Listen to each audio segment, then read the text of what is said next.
내가 생각한다. 언어 생각이 너무 심한 행동을 하지 말자. 그 얘기입니다. 좀 있어야 돼요. psychology의 성격을 굉장히 많이 갖고 있고. 자, IBT 세 번째 시간이고요. 라이팅으로는 두 번째 시간입니다. 그 IBT에 대해서 설명을 굉장히 많이 하게 될 것 같으면 그냥 IBT 이렇게 하지 않고 IBT 라이팅, IBT 스피킹, IBT 이렇게 또 이렇게 파일 이름을 바꾸어서 올려놓을 수도 있습니다. 설명이 얼마나 많아지는지 보고요. 자, 지난 시간에 아주 간략하게 아규먼트가 무엇인지에 설명했는데 오늘은 아규먼트가 brief하다, 클리어하다, 인디펜던트하다가 무슨 말인지 설명해 보겠습니다. brief하다는 건 짧아야 됩니다. 보세요. Doctors make enough money. 짧죠. Doctors are like lions. 짧죠. Second, being a doctor is very rewarding. 짧죠. 몇 단어다 그런 건 없지만 적어도요. 일반적으로 자기가 쓴 다른 문장에 비해서 굉장히 짧은 편이어야 됩니다. 이유는 간단합니다. 여러분이 무슨 주장을 하는지 상대방이 빨리 이해할 수 있도록 하기 위해서 짧아야 됩니다. 짧다는 건 혼동되지 않을 텐데, 근데 이게 분명하다가 뭐냐? 이런 문장 안 됩니다. 닥터는 마치 사자 같아. 이건 안 돼요. 왜냐하면 왜 그런지 알려드리면 이 주장을 왜 하고 있는지를 설명해야 되는데 이 주장이 무슨 말인지를 헷갈려서 주장이 무슨 말인지까지 설명을 하게 되면 글이 쓸데없이 복잡해지고 길어지기 때문입니다. 글은 효과적이어야 됩니다. 너무 짧아도 안 되지만 라이팅 받은 300자 그러죠. 300자. 근데 여러분 300자가 길면 길고 짧으면 짧을 수 있는데 너무 쓸데없는 말을 많이 하다 보면 300자를 훨씬 많이 넘기게 되고 훨씬 많이 넘긴다는 건 문제는 없는데 훨씬 많이 넘기면서 제대로 썼으면 좋겠는데 엉망이 되거나 혹은 300자를 훨씬 넘기면서 쓸데없는 말을 너무 많이 하게 되어서 도리어 글이 비효율적이 될 가능성이 너무나 많습니다. 그러므로 이런 건 금물입니다. Doctors are like lions. 의사는 마치 사자 같다.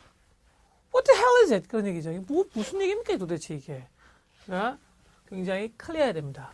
자, 인디펜던트 해야 된다는 건 뭐냐면은 아규먼트가 보통 2개나 3개를 사용하는데 아규먼트를 2개나 3개를 사용하는데 그 2개나 3개의 아규먼트가 같은 말을 하고 있어서는 안 됩니다. 서로 다른 말이 해야 됩니다.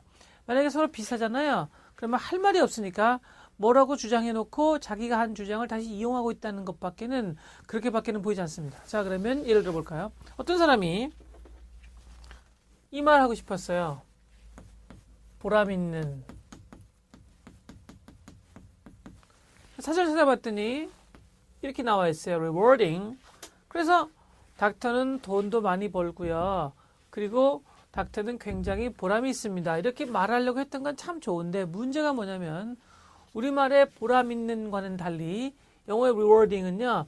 정신적으로 보람이 있다는 뜻도 있지만 돈 같은 걸 많이 벌어서 보람 있다. 다시 말하면 보수도 좋다라는 뜻으로 쓰일 수도 있는 말입니다. 그러므로 이 말을 포함해버립니다.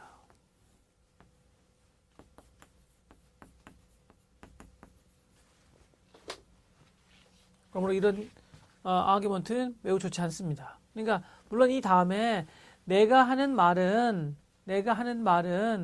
굉장히 정신적으로 보람있다라는 것만 의미하는 거다. 돈 얘기를 하는 게 아니다. 근데 그렇게 쓰려면 처음부터 닥터는 굉장히 rewarding 하는 일이다. 첫 번째는 금전적으로, 두 번째는 정신적으로 이렇게 나눠 쓰는 것이 낫죠. 왜 괜히 이 단어를 사용해가지고 앞에 있는 주장하고 혼동을 일으킬 필요는 없는 거죠.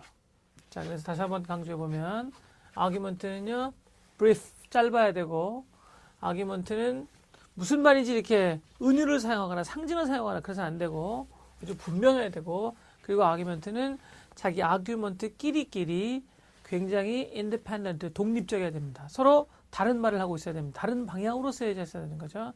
일관성은 있으나 다른 주장을 하고 있어야지 첫 번째 있는 주장이나 두 번째 있는 주장이나 결국 읽어보니까 그 얘기가 그 얘기면 그건 곤란하다 그 얘기입니다.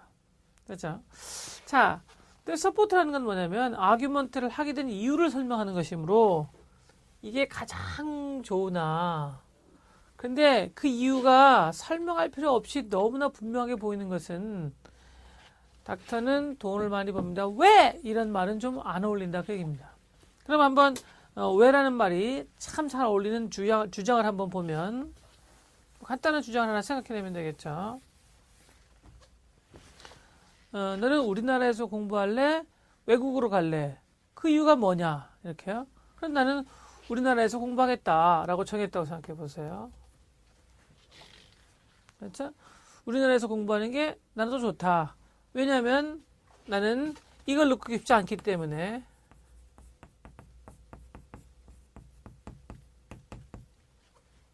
그렇죠? 이게 자기 정체감의 뭐 상실, 자기 정체감의 위기가 오는 거죠. 아이덴티티 크라이시스를 느끼고 싶지 않기 때문에. 자, 이걸 한번 아규먼트로 쓰면 first I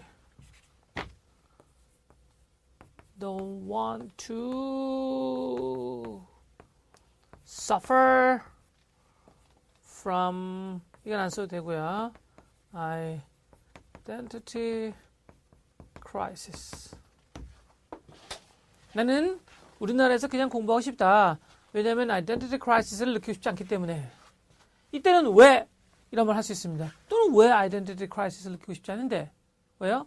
identity crisis가 그렇게 왜 중요한지 설명하기가 쉽지 않기 때문입니다. 혹은 설명을 필요로 하기 때문인 거죠. 설명하기 쉽지 않다는 것보다는 필요하다. 그러니까 뭐 그까지 identity crisis 좀 느낌 어떤데 대학교 잘 가고 돈 잘 벌면 되지 이렇게 생각하는 사람도 있을지도 모르잖아요. 그렇죠? 그런데 나한테는 이 identity crisis가 굉장히 중요하다. 그러므로 이런 경우에는 그 다음에 서포트는 why. 사실 이 경우에는 요 why하고 why is important하고 살짝 비슷할 수 있겠죠. 어쨌든 y가 가장 중요한 서포트이고 y를 할 필요가 없거나 못하겠으면 그 다음에는 how, 그 다음에는 what, 그 다음에는 why is important. 이 네 가지 중에 한 가지는 반드시 설명이 돼야 되며 이게 부등호 표시라는 것은 뭐냐면 순서이다 그 얘기입니다. 순서. 이제 기회가 닿으면은요, 실제 에세이를 놓고, 실제 에세이 주제를 놓고, 하나씩 어떤 특별한 학생의 혹은 저희가 모의로 만들어서, 혹은 실제 있었던 어떤 학생의 에세이를 놓고 설명할 수 있겠지만, 일단은 이렇게 개괄적으로 간단하게 설명을 해보려고 하는 겁니다. 지난번에 결론에서 설명했죠, 결론이요. 그쵸? 결론은 단순한 summary가 아니다. 결론에는 여기 나와 있지 이 내용 다시 말하면 introduction하고 main body에 없었던 새로운 내용을 얘기하는 게 좋은데 제일 좋은 거는 what if다. what if 만약에 내가 한국에서 대학을 가지 않고 외국으로 간다면 어떤 일이 발생하는데 그건 이러이러해서 좋지 않다. 그러므로 나는 한국에서 그냥 대학을 가겠다. 뭐 이런 식으로요. 그렇죠? 아주 간략하게 하지만 여러분 초점은 전부 다 집어넣어서 설명해 보았습니다. 아마 간략하게 설명한다는 점에서는 IBT Writing Independent 부분은요. Independent한 IBT Writing은 이 정도로 하면 충분할 것으로 보입니다. 자, 이런 식으로 다른 섹션들도 설명을 해보고 얼마만큼 많은 질문이나 요구사항이 있는지를 보고 거기에 따라서 어떤 특정한 부분은 더 자세하게 찍든지 뭐 그렇게 하면 되겠죠. 네, 고맙습니다.